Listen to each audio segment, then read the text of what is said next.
pour un nouvel aide d'écriture. Encore une fois, pour moi, c'est le même jour. Potentiellement, la luminosité a changé parce qu'il fait tellement dégueulasse dehors qu'il a beau n'être que 4h30 et il fait déjà quasiment nuit dans ma chambre. Donc j'ai rajouté une lampe que vous ne voyez pas, mais qui j'espère fait en sorte que c'est un peu moins sombre. Bref, on s'en fout, on est là pour parler de livres. Le premier livre du jour, c'est Beautiful Boss, le tome 4,5 de la saga des Beautiful, écrit par Christina Loren.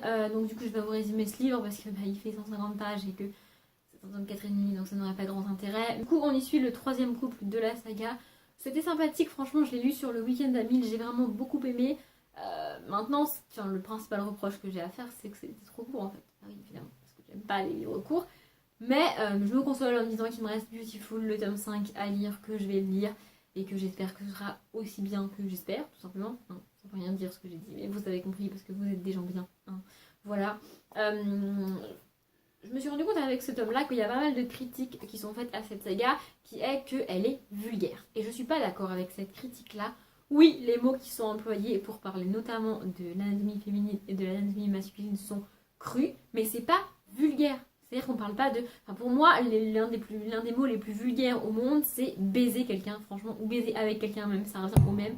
Je trouve ça d'une vulgarité. D'ailleurs, j'en ai parlé il y a pas très longtemps avec... il y a pas très longtemps. Ça commence à remonter quand même. Mais bref, avec Cédric, d'ailleurs ça fait longtemps que je vais parler de Cédric, donc je vais parler de Cédric, voilà. Il a une chaîne YouTube, il parle d'à peu près tout et n'importe quoi. Je voulais vraiment avoir d'infos, si jamais vous avez la curiosité d'aller le voir, et bah allez voir ses vidéos. Voilà, et donc en fait on a discuté de ça, alors ne me demandez pas comment c'est arrivé dans la conversation, mais c'est arrivé dans la conversation. Et ce terme en particulier, baiser, me dérange parce que tu peux coucher avec quelqu'un, tu peux faire l'amour avec quelqu'un, tu peux faire ce que tu veux avec quelqu'un, ça ne me regarde pas. Mais employer le terme baiser, ça, pour moi, ça a une connotation de non-acceptation. Vous voyez ce que je veux dire?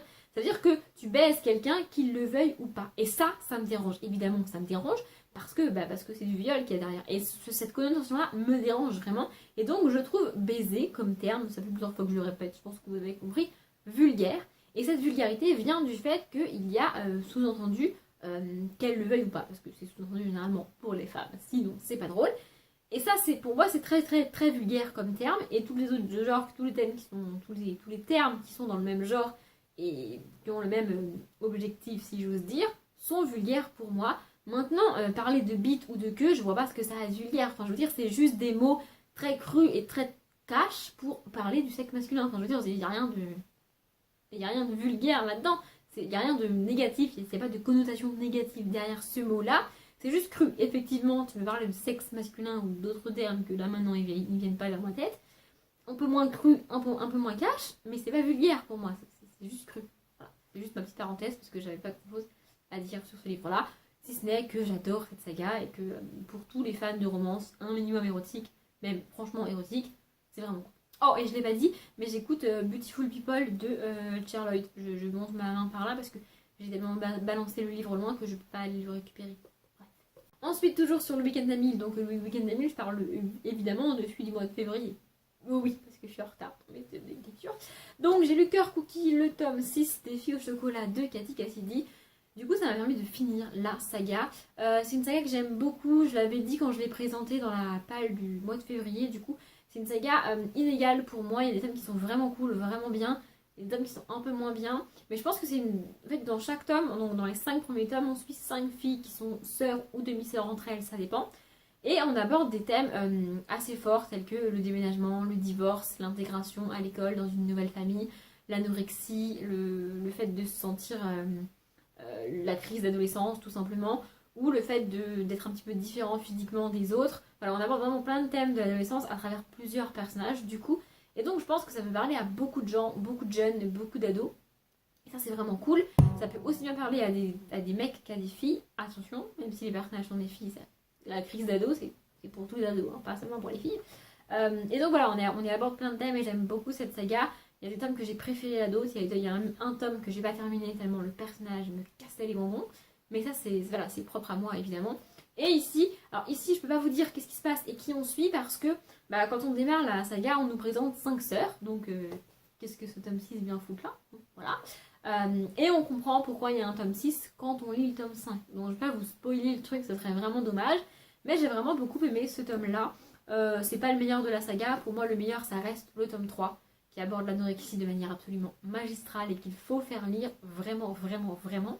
Mais voilà, c'était sympa, ça se lit bien.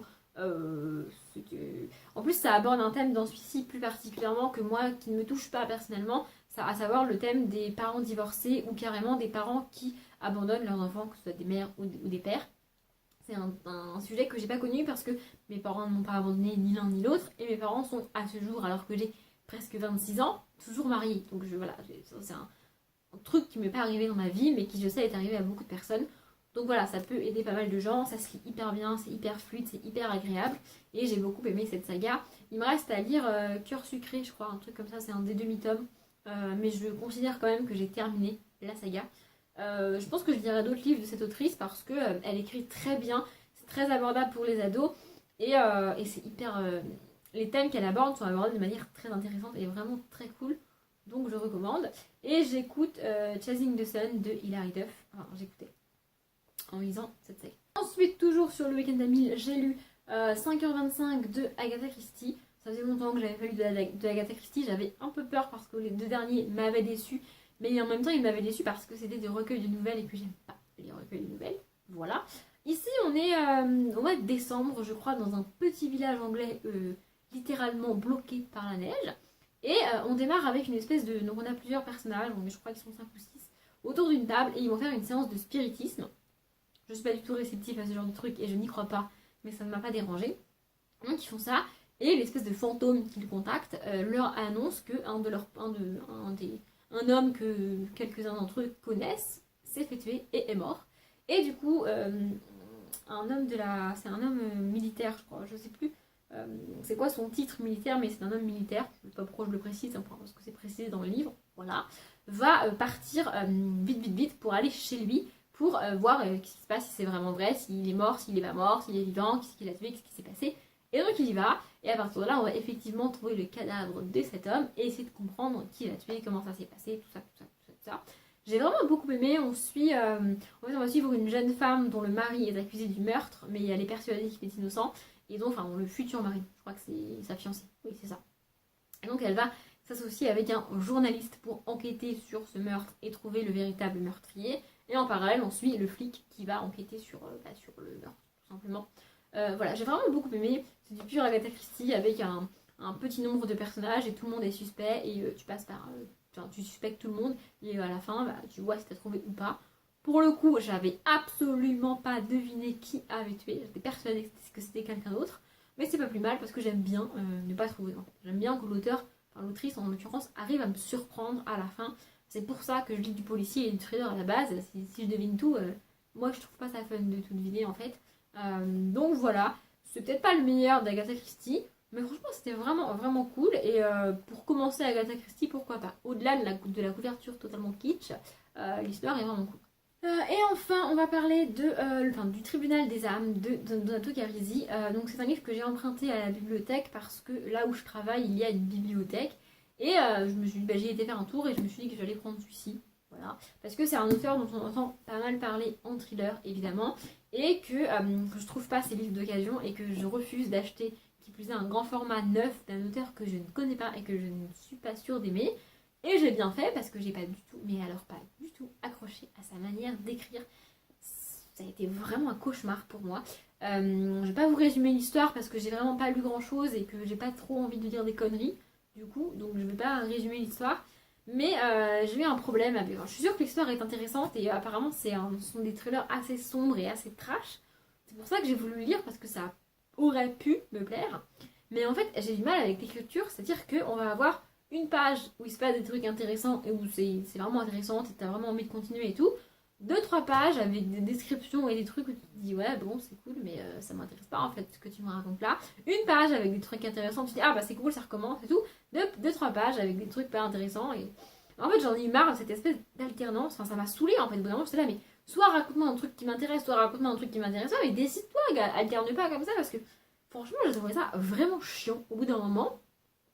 Et en fait j'en ai eu marre de littéralement soupirer quand je lisais les pages qui m'intéressaient pas. Enfin, franchement... On a des descriptions de personnages et de la vie des personnages. J'ai retiré mon marque-page, donc je ne peux pas vous dire combien de pages j'ai lu, mais bref. On a des descriptions sur des personnages, et on a plusieurs histoires qui démarrent en même temps, Et le fait qu'on ait les descriptions des personnages et des vies des personnages, moi je trouve que ça alourdit le truc et en fait ça m'intéresse pas. Moi ce qui m'intéresse c'est le thriller. Pourquoi les femmes disparaissent, pourquoi elles sont tuées, et pourquoi ils enquêtent cela, qui ils sont, d'où ils sortent, pourquoi on a un médecin. Enfin, il y a plein de personnages comme ça. Je me suis pas perdue dans l'histoire, j'arrive à raccrocher les trucs les uns aux autres et j'ai trouvé ça globalement intéressant. Mais les pages, en fait ce qui m'a dérangé c'est qu'on a plus de pages qui m'intéressent pas que de pages qui m'intéressent. Et au bout d'un moment, je soupirais quand je lisais. Donc je me suis dit, bah ça sert à rien en fait, je suis en train de m'ennuyer. Donc je suis passée à autre chose. Voilà. Je pense que j'essaierai quand même de lire Le Chuchoteur, parce que peut-être qu'en sachant que je vais avoir du mal avec l'écriture, je l'aborderai différemment, le livre. Mais je suis pas sûre de pouvoir l'acheter. Donc si je le trouve dans la bibliothèque, je le prendrai. Mais acheter un livre que je suis quasiment sûre de pas aimer, je vois pas trop l'intérêt en fait. Voilà, mon update de lecture était cool, mais ça changera. Du coup, je m'arrête là. Comme d'habitude, faites une bonne journée, un bon après-midi, un bon appétit ou une bonne nuit. Et je vous dis à bientôt.